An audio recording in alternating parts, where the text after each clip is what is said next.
Size nəzər diqqətinizə çatdırım ki, baxmayaraq ki, komandada biraz yorğunluq hiss edirsiniz.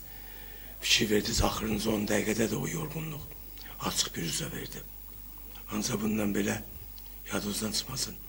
Biz hələ Rubindən əvvəl ayın 3-ü Qəbələ ilə oynayırıq. Sizlərə deyim ki, biz artıq hər oyunla yaşayırıq. Nə mənada? Bu saat Rubin sahada yoxdur. Sahada Qəbələ var. Yəni Sabo yox, biz üçün. Ayın ikisi, ayın üçü biz meydana çıxırıq. Mən gizlətməyəcəm.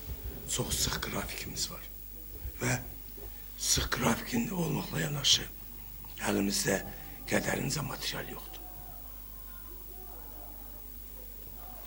Bu da bilirsiniz ki, ümumi fonda özünü göstərir. Rubinlə oyun bu bir başqa stranitsadır.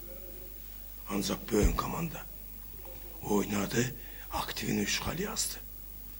Sabah istirahat eləyir, biz üçün tezdən yola düşür Qəbəliyə. İnanın mənə çox ağırdı.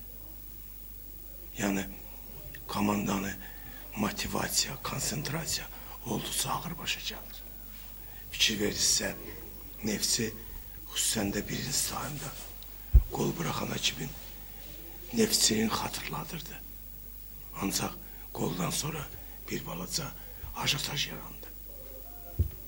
Ancaq nəzər diqqətinizə bir də çatdırım ki, Rubinlə oyna. 4 gün istirahətdən sonra gələcəyik. Ola bilər ki, onda daha yaxşı Neftçi görərsiniz.